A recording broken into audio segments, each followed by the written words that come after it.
Good morning, good afternoon, good evening, folks. Michael Zuber, one rental at a time, back with the TV star, great real estate investor, mom, all around good person, Laura Morby. How you doing, Laura? I'm doing great. How are you doing? I'm doing very, very well. So one of the things that I thought we would talk about in our second conversation today is debt. Okay. Obviously, there's the whole good debt, bad debt discussion. But one of the things I think that's often missed in the debt discussion is debt is, generally speaking, the way most rich people got rich, whether it's starting a company, buying real estate, doing all of these things. It's obviously you've got to be safe debt. But yeah, debt's powerful, kind of both positive and negative. So when I bring up this kind of debt conversation, what do you think about? I mean, I guess I've seen both sides of it, but I've seen during the last recession, the people that had very little, they weren't, no matter what happened, they were fine. So if you had a car paid off, if your house was paid off to a certain level that your payment was fine or paid off in full, because a lot of people, structure, a lot of people only end up owning one home. And then these people that have their house paid off are usually people who have been there 20 years and they, did something where they, paid $100 extra towards principal or payment in half or whatever they could do.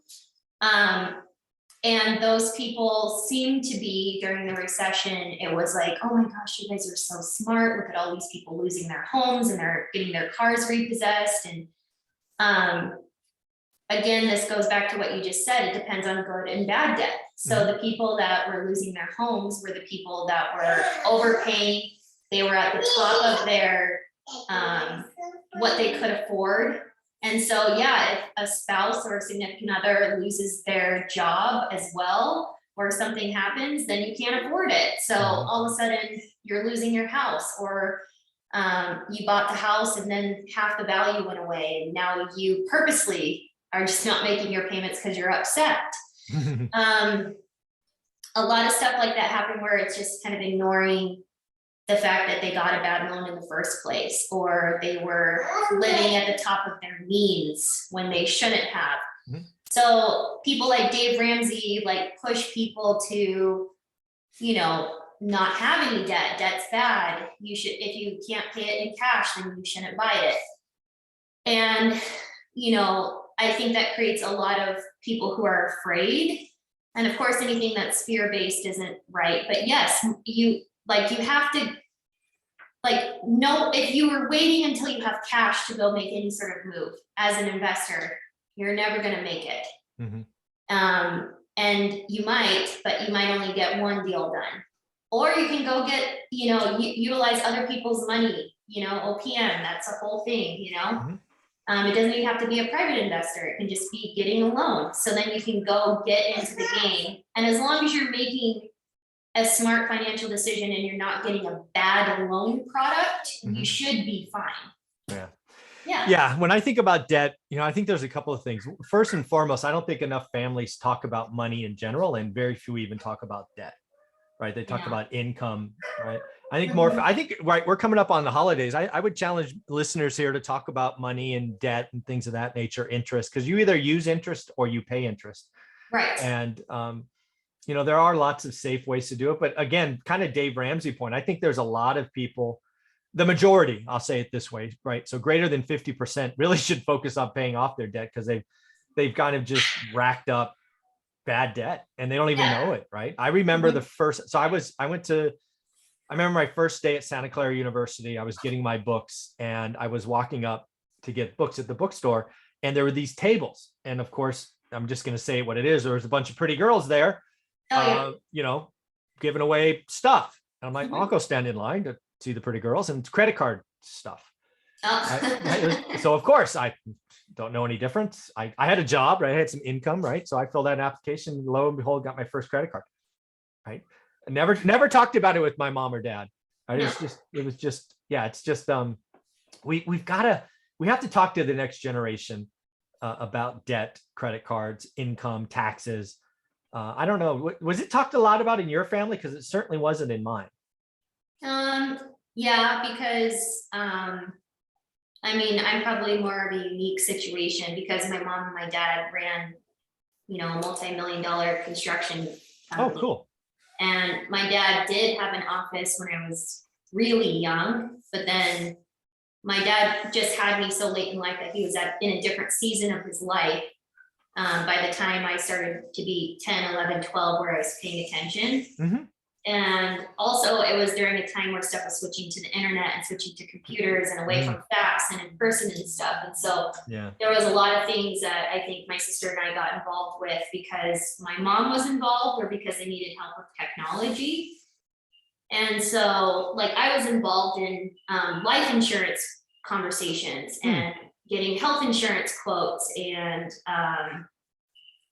OSHA reviews. Like I was a part of like some pretty interesting stuff. So if I'm a part of that, of course, I was a part of conversations about taxes and write-offs and, you know, my dad buying another work truck for the year to, you know, offset some of his tax liability, stuff like that. So, but also my parents weren't, my parents came from nothing. Their parents were incredibly poor. My mom grew up in a garage. Like they lived in a 2-bedroom house and 6 kids, and all the girls lived in the garage. And my dad grew up in a trailer park in like the worst town in Arizona. I don't even want to tell you what it is. So they had no concept of, you know, how to invest properly. And so my parents made a lot of terrible decisions. They lost almost $500,000 in the stock market. They invested in an airport here in town that went nowhere and lost like almost $1 million doing that. So just like stuff that like, and I talked about my dad, the last video, building a spec house and losing that. And so they tried, but I was also a part of like different investing conversations and like, why did you do that? And I don't know. So it's interesting because I have some aspects of them where I'm like, my dad always makes a joke when he makes money, it's burning a hole in his pocket. Like he's got to spend it. Yeah. And my dad loves beautiful homes and nice fast cars and stuff like that. And my mom loves to shop. And so like there are some things that I've had to be like, that wasn't normal. And it's fine when money's fine, but it's not fine when money's not. Overspending, no concept of a budget, in bad investments, you know, like you can recover really easily when you're just bringing in a ton of money. But if something's going on with your business or something's going on with the market, you're in trouble. So I experienced a lot of ups and downs because of that. I love the fact that, and again, you bring all of that history and experience to what you and your husband are building now. Yeah. So it's and obviously your oldest son, how old is he again? Your oldest? He's 14. He just turned 14. Yeah, and you were bringing him. I remember we had a conversation probably 6 months ago about him owning, I think, a dump truck. Do I remember that right? Trailer. Or trailer, trailer, yeah, dump trailer, right? So again, just getting involved in the business and having him now probably file taxes this year, if not this year, next year. Yeah. So it's just we need to talk about money more. I agree. Right, the good and the bad. Because again, my childhood was I'm guessing we didn't have as many ups. We had lots of downs. I mean, I remember a recession in the 80s, early 80s. You probably weren't even born yet, but anyways, early 80s. My dad was unemployed for 9 months. I had to go get a job as a 12-year-old, right, to put food in the fridge. So, money. My biggest memory of money is if you have it, you're happy. If you don't, you're angry, right? It was there was no middle ground. So yeah, I want parents to realize your kids are watching, right? My mom did a great job to try to shield us from that, but you can't shield your kids from your parents fighting about money. So have the conversations, talk about it. And it's interesting that you brought that up too, because even though your parents didn't necessarily involve you in any of these conversations, kids watch you. They are learning about how to act and their relationship with money. You know, even if my parents didn't talk to me about it, I wouldn't have as good of a understanding of what they were going through. But my attitude towards money and how I spend money and how I save money and budget and stuff is how I started is because I watched them. I watched how they lived life. I watched how they spent money. I watched how they acted. So it's one of those things where it's like, yes, you need to have a conversation too, but like you also need to be aware that your habits and your attitudes towards money, whether you talk about them or not, are going to affect how your kids handle money. Yeah, your kids are watching. Whether you like it or not, they're watching. Some of my memories about money as a kid were I remember my mom having a big old thing of coupons, right? Literally cutting up newspapers to say, I mean, that's one of the reasons I don't do coupons today, because no, I'll pay the extra 50 cents. I'm good. It's like, coupons. I remember fighting. I remember one time because again, I lived through inflation, which again, we're feeling now. I remember her in her checkbook. I remember looking at the line, or maybe it's just a visualization I have. It's like she got $87 left and she has 3 bills left to pay and she can't pay them all because everything's going up and the income's not there. And inflation is a tax, people. If you don't get it, inflation's a tax. And I don't feel good about where we're going. Folks, talk about money. It's the holidays. You're going to be home with your kids. Hopefully you're off work. You get time to enjoy it. Talk about money, taxes, investing. Because if you don't, they're watching. They're learning anyways. And I think it's fine too. Like I've had conversations with Asher where I'm like, this was a mistake and here's why. I do the same thing. I mean, I'm in charge of teaching him how to manage his emotions and talk to people and stuff. And there's been times where I emotionally reacted incorrectly. And it doesn't even have to do with him, but because he was around, I will 100%, when it's over, be like, that was not handled correctly. I didn't do that right. And here's why, and here's how I should have acted. Here's how I should have approached it.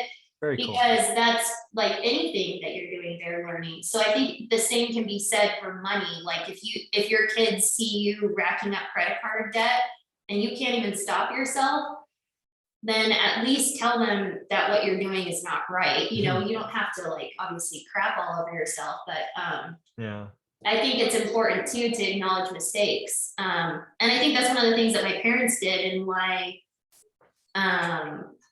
like my parents weren't like, that was a genius idea. I mean, obviously we had conversations about why they thought it was a good idea. And like jokes and stuff, like, you know, the money burning a hole in my pocket and stuff. So, but yeah, there was honest conversations about mistakes as well, which I think is really powerful too, because those are sometimes life's greatest learning lessons, because life isn't always perfect. You're not always going to make the right call. But yeah, I think that's really important. Yeah, folks, again, your kids are watching. The last thing I remember about, at money is I remember hearing the phrase robbing Peter to pay Paul. Oh yeah. Right? Where you pay one bill and you let the other one slip. And then I remember, I don't know if they do this still, but the envelopes coming in different colors, right? White, then pink, then yellow, then green, right? Based on how many months you're late. Yes, folks, they used to use different color envelopes when you were late. Oh, that's embarrassing. I did not know that. Yes, they did. Yes. That's horribly embarrassing. Oh my gosh. Yes. Oh, we got no pink ones today. Yay. Oh my gosh. I had no idea. That would be so embarrassing, especially when you're going through a bad time. It's like, you don't need anybody else to like, remind you. Like, you're losing sleep over it. You don't need your neighbors to see a mailbox full of pink envelopes. There you go. Oh, yep. So Laura, if somebody wanted to buy some real estate in Arizona, or just reach out to you and follow you, would you like them to do that? My Instagram is Laura Morby, no spaces. There you go. Thank you very much, Laura. Thank you.